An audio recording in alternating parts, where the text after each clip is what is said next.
human trafficking, money laundering, extortion, kidnapping.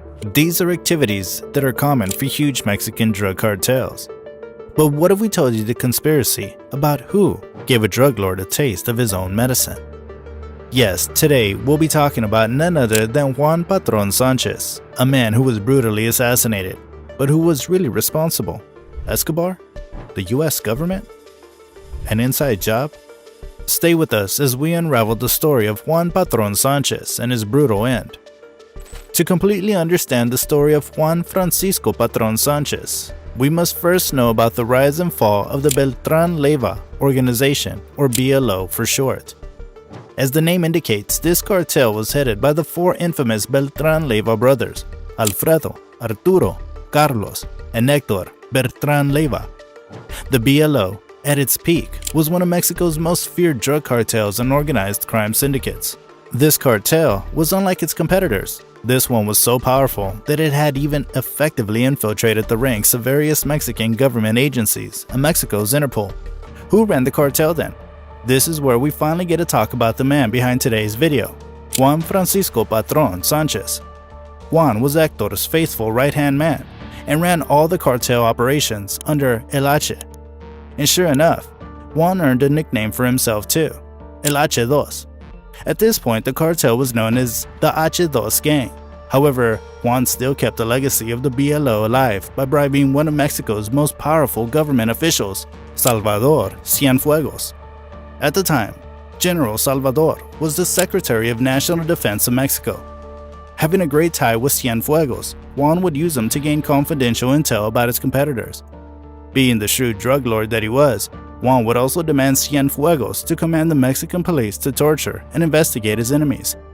Under Cienfuegos' watch, several cargo ships loaded with hard drugs like cocaine, meth, and heroin were allowed to sail to the United States. And these noxious drugs would spread like wildfire in Las Vegas, New York, and Ohio, among other cities. This obviously raised suspicion in the US government. While it was no secret that Mexico had a serious drug cartel problem, the US government figured out there was serious corruption going on inside the Mexican government.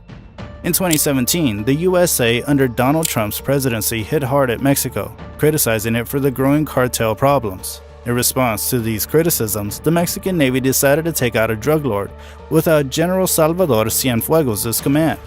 The Mexican Navy's target was El H2. They decided to keep a watch on the drug lord without his knowing, and things would eventually turn bloody on the night of February 10th, 2017. Hold tight, because things are about to get really messy from here. That night, El H2 and several of his men were seeking shelter in a hideout home in Tepic, which was an upper-middle-class neighborhood in the state of Nayarit. The Mexican Navy saw this as a perfect opportunity for a capture and commanded heavily armed Marine ground forces to surround the location. Hearing the commotion, Juan ordered his men to open fire on the Mexican Marines in sight. Some of El H2's men also barricaded themselves on the rooftop of the building, making use of their heavy machine guns to spray down the armed forces rushing the building. The Mexican Marines were overwhelmed, but they had one ace card up their sleeve, something which would prove fatal to El H2, and you'll see how. Being overwhelmed from the rooftop, the Mexican Navy called in a UH-60 Blackhawk helicopter. This military helicopter was fitted with an M134 minigun.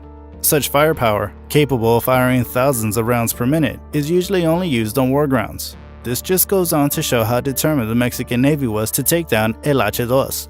In the event that followed, the minigun would fire high-caliber rounds from the helicopter onto the house, lighting up the night sky over the city.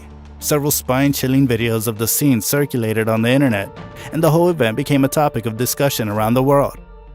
As some terrifying minutes of back-and-forth gunfire, it was confirmed that Juan Francisco Patron Sanchez, along with 10 of his men and assistants, were shot dead by the gunfire. The governor of Nayarit at the time, Roberto Sandoval Castañeda, praised the armed forces for their surgical precision in the gun battle and claimed that the events were done to protect and safeguard the citizens. He also affirmed that there were no civilian losses, much to the country's relief. The BLO cartel and the H2 gang once had Mexican authorities in their pockets, but are a shadow of what they were today. Even though the gang was crippled after the death of El H2, it's claimed that the remains of the cartel still engage in narco trafficking today.